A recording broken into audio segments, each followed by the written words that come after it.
If you've clicked on this video, you're either A, someone who is considering getting a 3DS and modding it and wants to know what it's like, or B, someone who already has a modded 3DS and just wants to watch someone else's experience with it. Or you're one of my friends watching this because you love me and think I'm so cool. Thank you, I appreciate you so much. But before we get to the actual topic of the video, I just kind of want to explain my history with the Nintendo DS and 3DS, just to get a bit of context. So I hope you're ready for me to yap. We're going to go ahead and start from...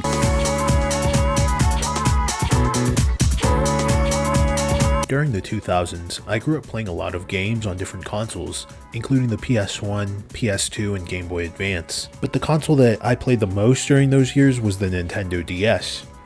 From 2007 to 2012, I took it with me everywhere. I'd play it in the car during road trips, at family gatherings with cousins that also had DSs at the time.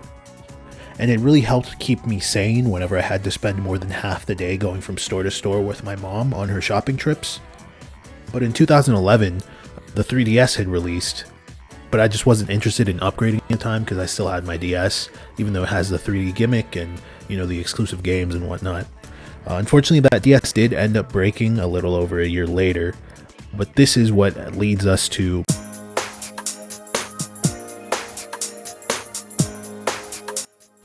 my family and I were walking around Walmart, browsing deals as one does on Black Friday, and I had come across one of those DVD bins that they set out, but this one was chock full not with DVDs, but with special edition New Super Mario Bros. 2 Nintendo 3DS XLs.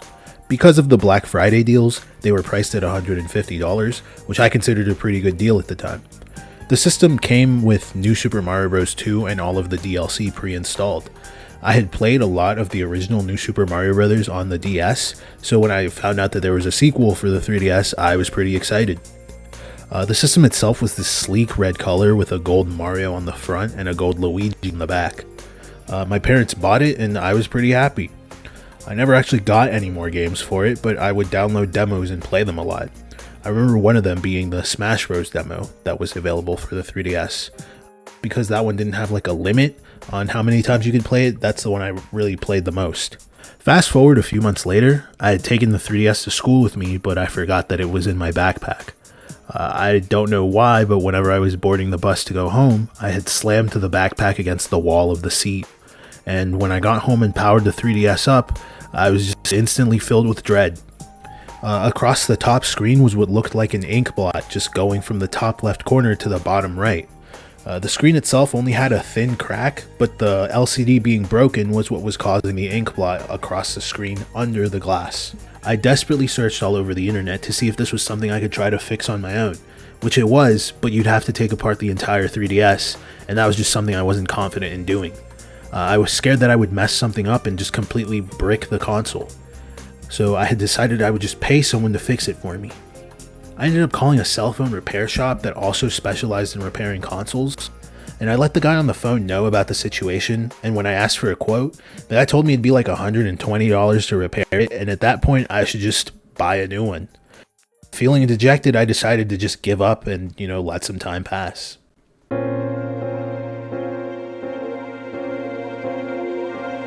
It's 2024, years had gone by, and I had completely forgotten about my broken 3DS.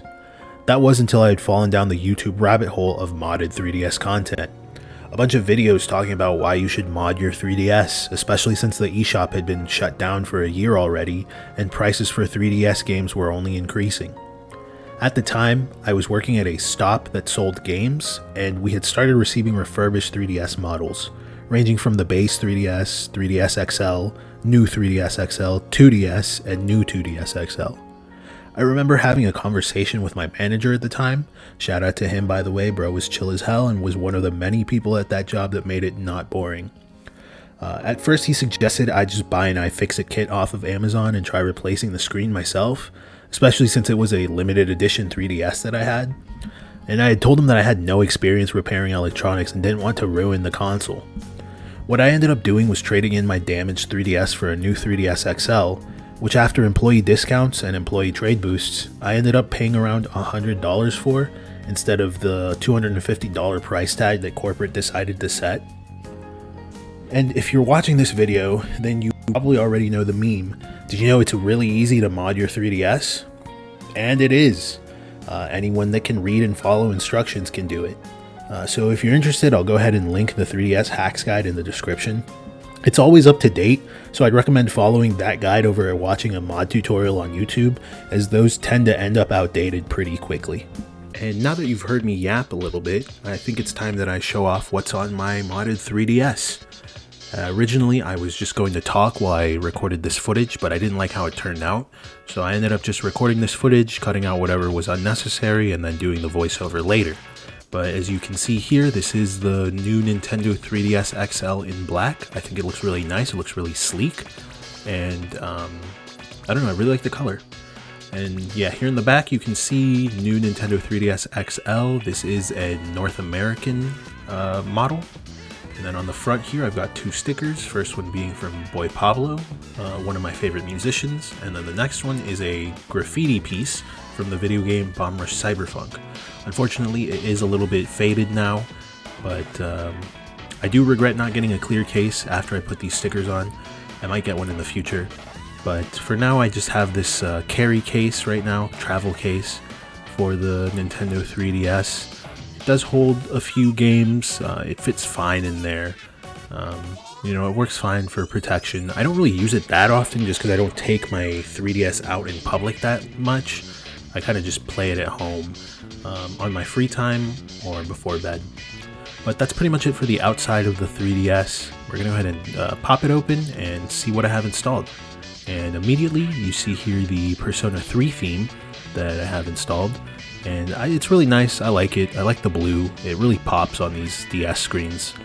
And here are the basic 3DS apps that are included with the 3DS, on every 3DS I should say.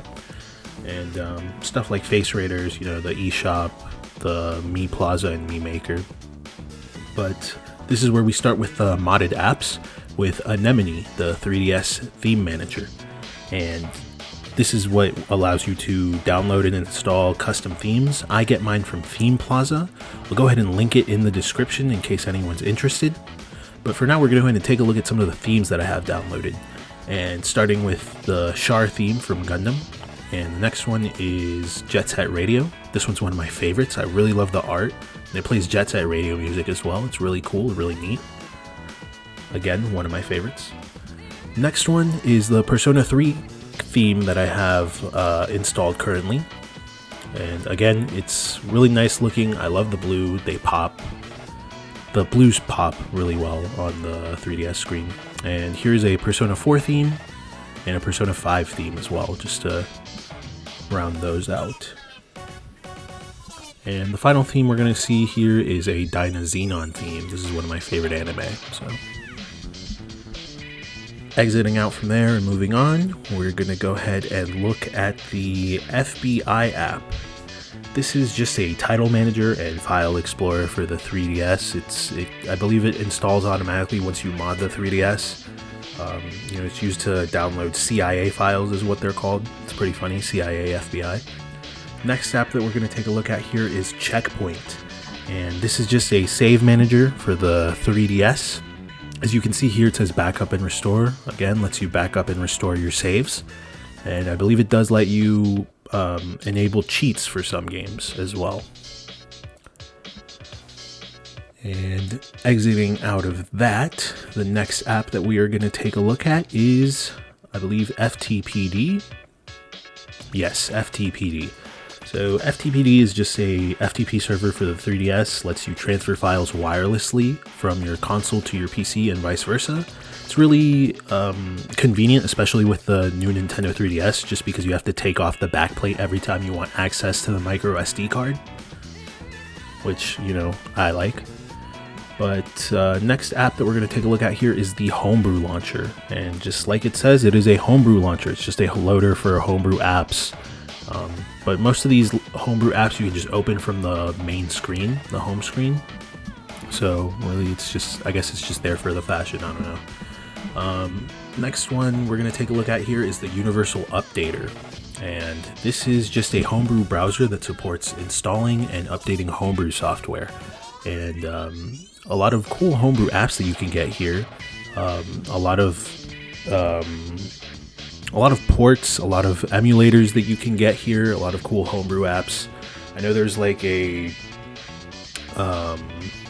SNES emulator, an Atari emulator, and a bunch of GBA emulators. There's like a version of YouTube that you could get on here as well that still works apparently. I know the official YouTube app stopped working on the 3DS. I know there's a Sonic Mania port, there's like a Halo port, and like some Counter-Strike DS ports as well on the Universal Downloader. It's really cool, a lot of cool stuff on there. And this next one is the H-Shop. This is basically what everyone uses to get games on now that the eShop has been shut down for about 2 years. And this is where you get games, updates for said games, DLC, virtual console games, DSiWare, themes. Basically everything that's on the 3DS eShop you can get on the H-Shop. And these are separated by region. You can see here all the different regions that they have. We're going to go ahead and take a look at the North America region, and these are organized alphanumerically. So if you're interested in any 3DS games, this would be the place to check them out. Word of advice, if you're interested in Pokemon games, I believe those aren't in any specific region. Those are in like the region free section. Not sure why, but that's just how it is. This next app is Twilight Menu. This is just what lets you play DS games. This is a DS emulator, basically. A DSi emulator, to be more specific. You open it up and it just turns into a DSi. But yeah, that's pretty much it for that. This next one is Nimbus. This is the Pretendo account manager. And Pretendo is basically just third-party servers that have been set up now that the 3DS Nintendo official servers were shut down. So this is what lets you still play games like Mario Kart 7 online, which I think is pretty cool that there are people that set up a third-party server just so people can still play online on this system. I don't know, it's really cool to me. It's really neat to see that people still care about this console that much, you know? But yeah, once you switch to your Pretendo account, I guess it kind of like restarts it a little bit. That's why it takes a little bit of time here before everything else shows up again. But moving on from that, we've got PKSM. This is a Pokemon homebrew app, and it is, I believe, a save manager for Pokemon. We'll go ahead and see it here in a few moments here. But it just lets you, modify your saves for Pokemon. Basically, you can use it to cheat. You can use it to cheat in your Pokemon games. I don't use it to cheat. I just kind of use it to move my Pokemon from game to game easily. Like, these are all my Pokemon from Platinum. I moved them from there to Pokemon Y. As you saw there, I opened up my Pokemon Y save. But yeah, these are all the Pokemon that I moved from that game to this one.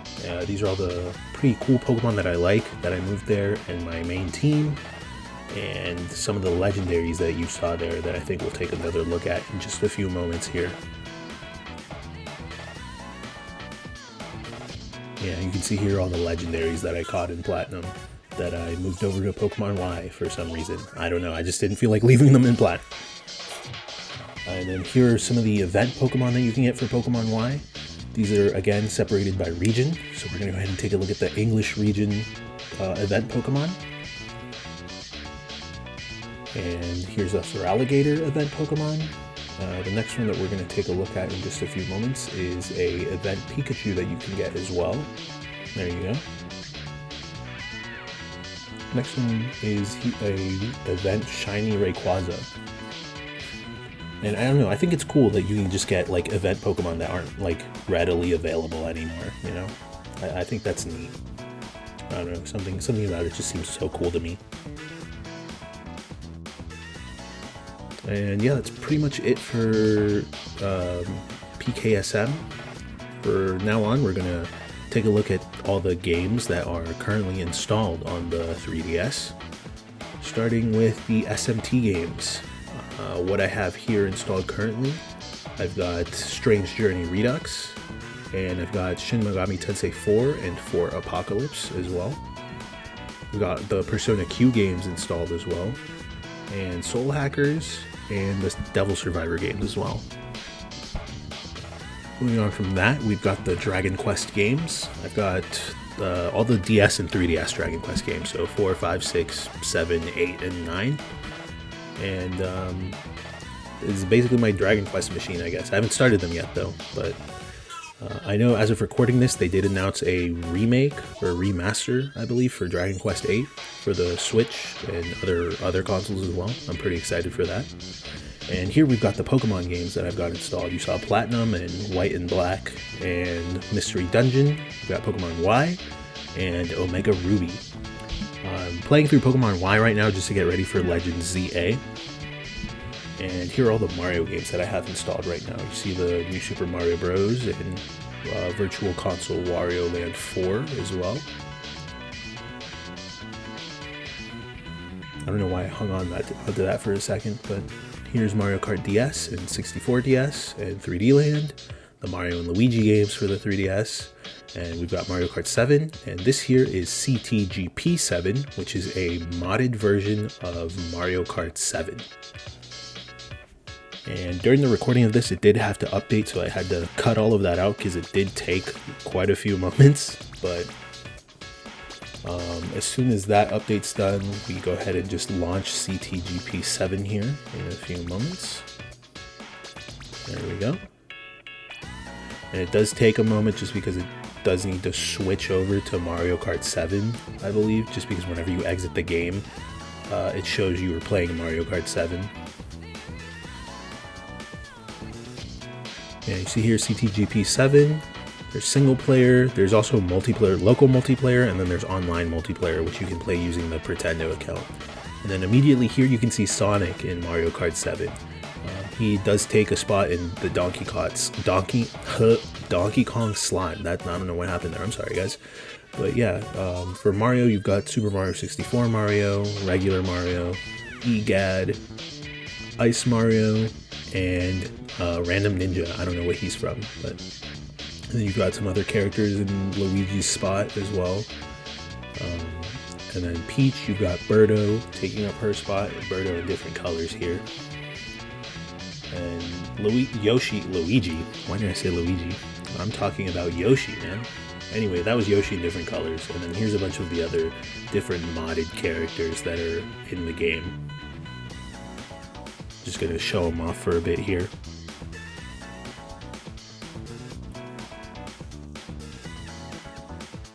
And then if we select Sonic here, and then select every modification for the vehicle, these are all the basic Mario Kart 7 tracks that you see here. You know, all the normal stuff that you see in that game. And then this is where we get into the modded tracks as well. So a bunch of tracks that weren't included in Mario Kart 7. I believe there's like some Mario Kart 8 tracks in there that have been modified for Mario Kart 7. And then tracks from other racing games as well, and just random modded tracks too. I don't know, it's really cool, really cool tracks that are on here. One of the cups is just Rainbow Cup, which is all Rainbow Roads. I think we'll take a look at it here in a second. Yeah, there you go. It's like 4 Rainbow Roads. It was really cool.